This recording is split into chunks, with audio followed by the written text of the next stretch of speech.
The Shark Deck.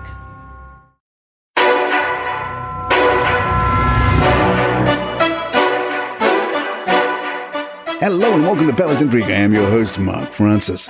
It is believed Charles will invite Harry and Meghan to the coronation, trading a controllable circus for one that is uncontrollable. The Mail on Sunday reports that the offer of a high-profile seating position and an assurance that the titles can be kept is an inducement for the couple to attend. A source said, Harry's camp made clear that the idea that he would just attend the coronation and behave himself, but then be stripped of his titles, was a total non-starter. While he might decide at some point to discard his titles of his own volition, he objects to the idea of being forcibly stripped of them. He resents being lumped together with Andrew in the public mind as the two problem princes when he considers the circumstances to be totally different. The Sun reports Harry could attend the coronation without Meghan in a swift 48-hour visit while Meghan stays behind in California with the children. That would mean Harry would be away for Archie's May 6th birthday. Another scenario might have Harry taking advantage of private planes and time zones to both attend the coronation and then somehow making it back to California for the tail end of his son's birthday. Doing some quick math, the flight and related travel to and from even a private airport would be 12 hours and change, but Harry would gain 8 time zones. We have not seen an official time yet, but let's do some very sketchy math. Let's assume a noon coronation and give it 2 hours. At 2 p.m., Harry could hustle to the local private airport and fly charter, 12 hours in the air.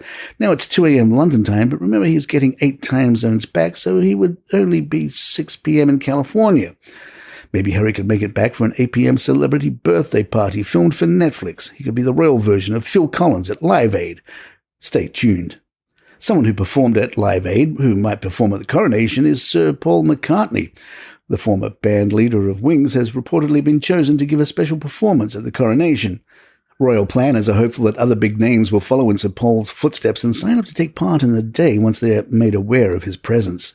A source told The Sun, the general thought is that having a Beatle singing on King Charles' big day would seal the deal and other acts can slot in around him. Paul is the perfect signing thanks to his extensive back catalogue and huge global appeal.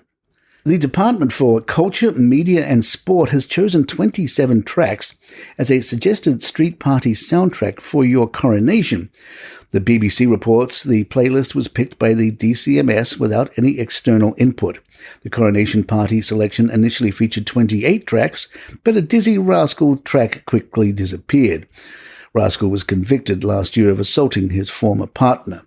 The party playlist includes the Kinks' Waterloo Sunset, David Bowie's Let's Dance, Madness, Our House, Kate Bush, Running Up That Hill, Grace Jones, Slave to the Rhythm, The Proclaimers, I'm Gonna Be 500 Miles, Spice Girls, Say You'll Be There, Tom Jones, Green, Green Grass of Home, Emeli Sande, Starlight, George Ezra, Dance All Over Me, Harry Styles, Treat People with Kindness. A spokeswoman said the playlist had been selected to celebrate British and Commonwealth artists ahead of the upcoming coronation. Palace Intrigue will be right back. Time will tell if Harry and Meghan make it to the coronation, but Harry himself told ITV's Tom Bradby last month of the coronation, there's a lot that can happen between now and then, but the door is always open. The ball is in their court. There's a lot to be discussed, and I really hope they're willing to sit down and talk about it. Charles and Camilla will be getting new thrones, per tradition which dictates that each monarch should have a unique throne for the ceremony. The Mirror reminds us, King Charles will sit in the historic coronation chair for the crowning and anointing section of the ceremony, understood to be the most sacred part of the coronation. The coronation chair was commissioned by King Edward I in 1296, with Charles to be the 27th monarch to be crowned upon it. It is thought to be the oldest piece of furniture in the United Kingdom that is still used for its original purpose.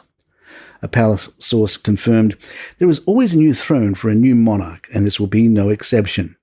Charles' new throne will be set upon a raised dais with Camilla to be crowned alongside him, seated on a lower level. She will also have her own unique throne.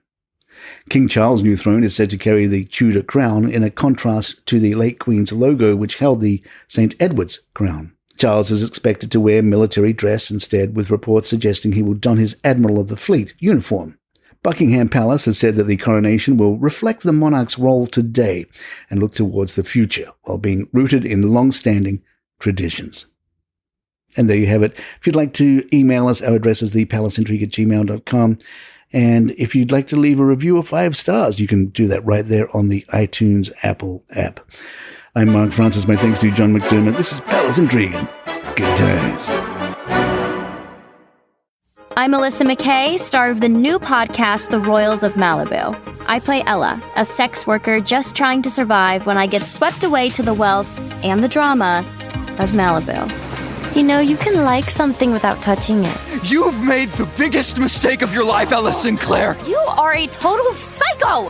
Will Ella find a happily ever after ending? Or will these rich kids destroy her? Fall in love with The Royals of Malibu on Apple Podcasts, Spotify, and wherever you listen to podcasts.